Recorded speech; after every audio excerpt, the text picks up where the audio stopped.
안녕하세요, 정샘입니다. 여기는 아이오닉 5 스퀘어인데요. 원래는 서비스 센터였는데 아이오닉 5에 맞춰서 이렇게 재탄생했습니다. 내부가 완전히 미래적인 공간으로 꾸며져 있던데, 그럼 지금부터 아이오닉 5 만나러 미래도시로 출발해 보시죠.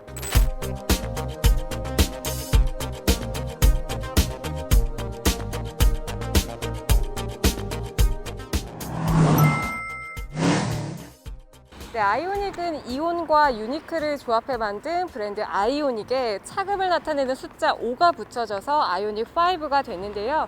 차급은 SUV는 아니고 CUV입니다. 실제로 전용 전기차 플랫폼을 사용해서 전장이 3000mm가 되는데 신형 투싼보다도 길고요. 대형 SUV인 팰리세이드보다도 10cm 정도 더 깁니다.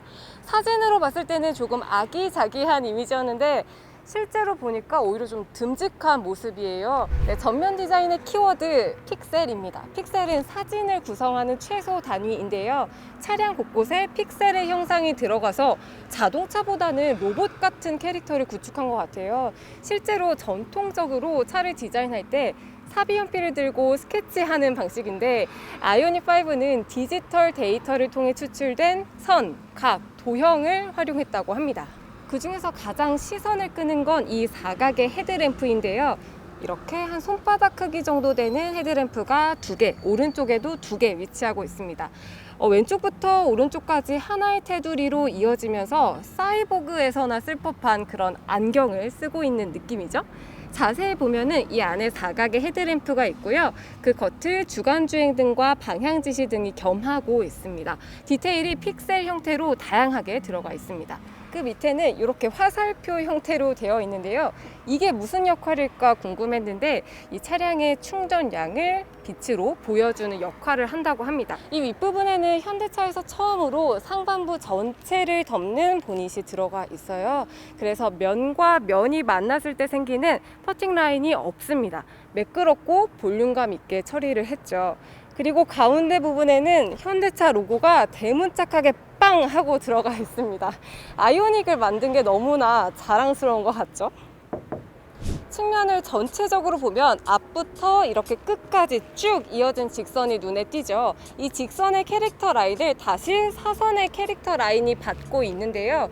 어디서 많이 봤나 했더니 아반떼의 삼각형 면과 비슷하더라고요. 이렇게 아이오닉 5는 전면에서는 사각형에 중점을 두고 있고요.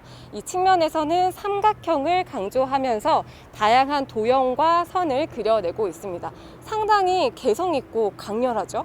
휠은 20인치입니다. 그런데 실제보다 더 커 보이죠. 제 몸집만해 보이는데요. 이 안에도 디테일이 상당히 많이 들어가 있습니다. 이 부분은 하얀색으로 처리가 됐고요. 또 중심 부분은 검은색으로 처리를 하면서 상당히 세련되면서 역동적인 효과를 주고 있고요. 이 휠 아치 부분에도 칼자국처럼 이런 디테일이 들어가서 가뜩이나 크고 역동성이 있는데 더 역동성 있어 보이는 그런 효과를 주고 있네요. 네, 2차조 사이드미러는 카메라와 모니터 시스템이 연결된 디지털 방식입니다. 현대차에서 처음으로 적용됐는데 일반 미러를 양쪽 문 상단에 놓인 모니터로 대체해서 사각지대를 줄인 방식입니다. 네, 아이오닉 5도 플러시 도어인데요. 이렇게 연락을 하면은 도어 핸들이 나와 있고요. 이걸 당겨서 문을 열고 차에 탑승하는 방식입니다. 네, 후면입니다. 후면도 전면과 마찬가지로 사각의 램프들이 많이 사용이 됐는데요. 먼저 리어 램프가 있고 이 밑에는 이렇게 방향지시 등이 한 줄로 들어가 있습니다. 그리고 여기 4개짜리 후진등이 하나 들어가 있는데요. 그 중앙에는 아이오닉 5 레터링이 큼지막하게 자리를 하고 있습니다. 네, 후면에서 특이한 건 이 차가 해치백 형태임에도 와이퍼가 없습니다. 그 이유는 여기가 공기역학적으로 디자인이 되기도 했고요. 그리고 스포일러 윗부분이 크게 뚫려 있어서 물이나 이물질을 쉽게 제거할 수 있다고 하네요. 네, 실내입니다. 제가 초등학생 때 라떼는 과학의 달이 되면 상상 그리기 대회 같은 걸 했어요. 미래의 모습을 생각해서 그림으로 그리는 건데 제가 떠올렸던 이동수단의 모습과 거의 비슷합니다. 지금 제가 타고 있는 이 공간을 집이라고 생각하시면 될 것 같고요. 이런 부품들을 가구로 보시면 될 것 같은데 실제로 아이오닉 5의 인테리어 주제가 거주 공간이었다고 해요. 그래서 거실에 앉아서 가구를 배치하는 관점에서 디자인적인 접근을 했다고 합니다. 전장이 3000mm가 되기 때문에 그에 맞는 넓은 공간이 이미 확보돼 있죠. 네, 운전석이 좀 특이하죠. 이 시트를 무중력 슬림 시트라고 하는데요. 누워볼게요. 오. 오. 오. 거의 180도. 로 보이나요? 거의 180도 정도로 누웠는데 이 시트도 일반 내연기관차보다 조금 30% 정도 얇게 디자인이 됐다고 하는데도 굉장히 폭신폭신하고 부드럽고요. 밀도가 좀 쫀쫀하게 디자인되어 있다는 느낌이 듭니다. 이 운전석을 뒤로 140mm까지 이렇게 후진 이동할 수 있는데요. 반대로 또 2열은 앞으로 135mm 당겨올 수 있습니다. 차는 큰데 휠이 좀 작죠. 지금 D컷의 투스포크 타입인데요.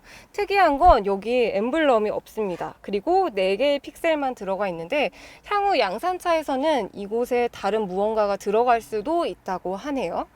네, 뒤편에는 변속 레버가 있고요. 여긴 칼럼식인데 이렇게 P를 누르고 돌려서 R&D를 조작하는 방식입니다. 조금 어색하긴 한데 실제로 주행했을 때 어떨지는 운전을 해봐야 알 것 같네요.